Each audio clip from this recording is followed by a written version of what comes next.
Assalamualaikum warahmatullahi wabarakatuh. Saya Karmila Nur Sapitri dari PGSDD 2018. Di sini saya akan membahas materi mengenai ekosistem, yaitu pada kelas 5 SD. Sebelum kita masuk ke materi, di sini kita mengetahui apa sih tujuan pembelajaran kita pada hari ini. Jadi, tujuan pembelajaran kita pada hari ini ada dua.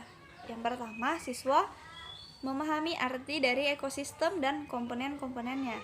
Dan yang kedua, dengan melakukan pengamatan dan pengumpulan informasi, siswa mampu menggolongkan hewan berdasarkan jenis makanannya secara benar. Selanjutnya, setelah tujuan, kita akan masuk pada materi kita pada hari ini. Jadi materi kita itu apa sih pengertian dari ekosistem? Jadi di sini ekosistem adalah suatu tatanan kesatuan secara utuh dan menyeluruh antara segenap komponen lingkungan hidup dan tak hidup. Biasanya dalam ilmu pengetahuan alam disebut dengan biotik dan abiotik, yang saling berinteraksi dan melengkapi sehingga terbentuk kesatuan yang teratur. Jadi mereka ini saling berkesinambungan. Apabila salah satunya ada yang rusak, maka satunya lagi merasa kurang gitu.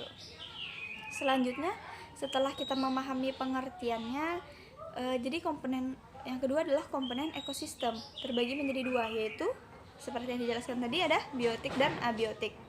Nah, kita buka pertama, apa sih itu dengan biotik? Biotik itu adalah terdiri dari makhluk hidup yang ada di bumi seperti tumbuhan, hewan, manusia, dan mikroorganisme yang dapat berkembang biak, dapat bernapas, bergerak, dan lain sebagainya.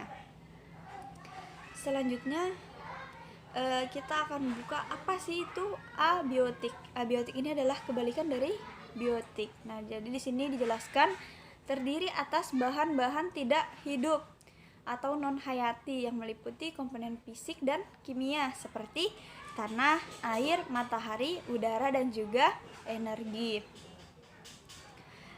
Selanjutnya nih, satuan makhluk hidup dalam ekosistem ini ada 4. Jadi satuan terkecil pada makhluk hidup yang pertama adalah individu. Individu itu ya kita, diri sendiri, makhluk hidup, yaitu seorang diri intinya itu.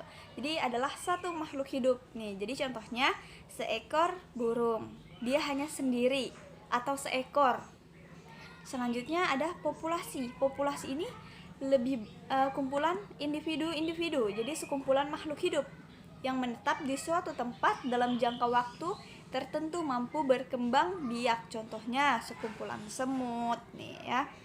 Selanjutnya ada yang lebih besar lagi, yaitu komunitas. Nih, komunitas ini adalah kumpulan dari populasi yang menempati daerah yang sama dalam waktu jangka yang panjang. Nah, misalkan ada semut, ada burung, dan lain sebagainya. Misalkan di air nih, ada ikan yang berbeda jenisnya. Nah, itu termasuk dari kumpulan populasi yang disebut dengan komunitas.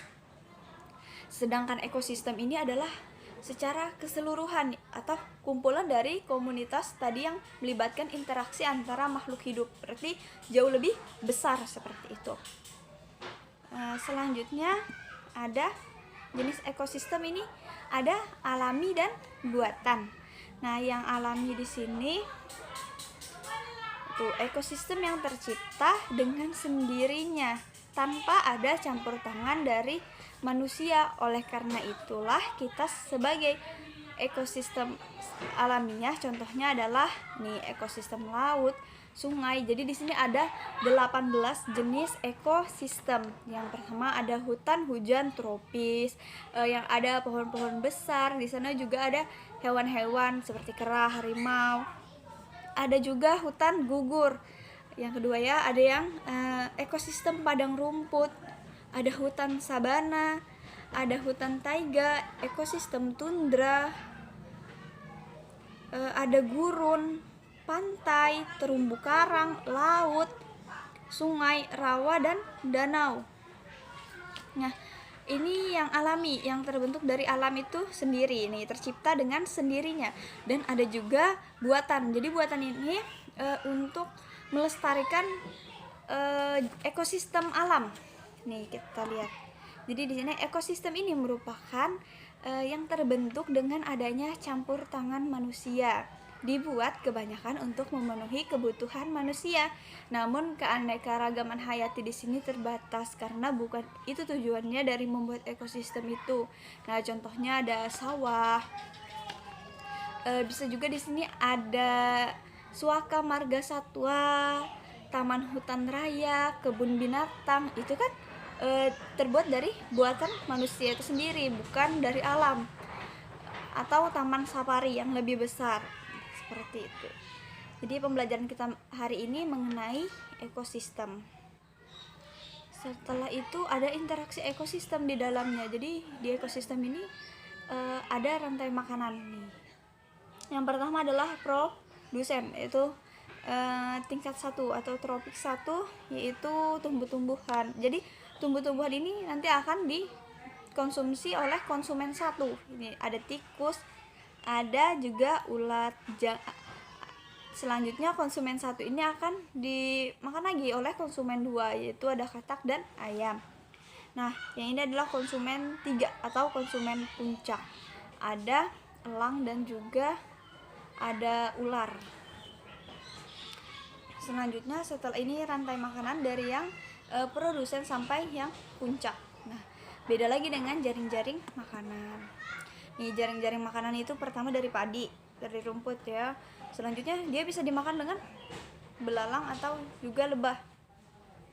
Bisa juga dengan serangga predator, atau padi ini dimakan dengan tikus. Atau juga dimakan dengan burung pipit. Jadi banyak makan konsumen satunya di sini lumayan banyak. Setelah itu bisa aja yang tadinya belalang ini dimakan dengan katak.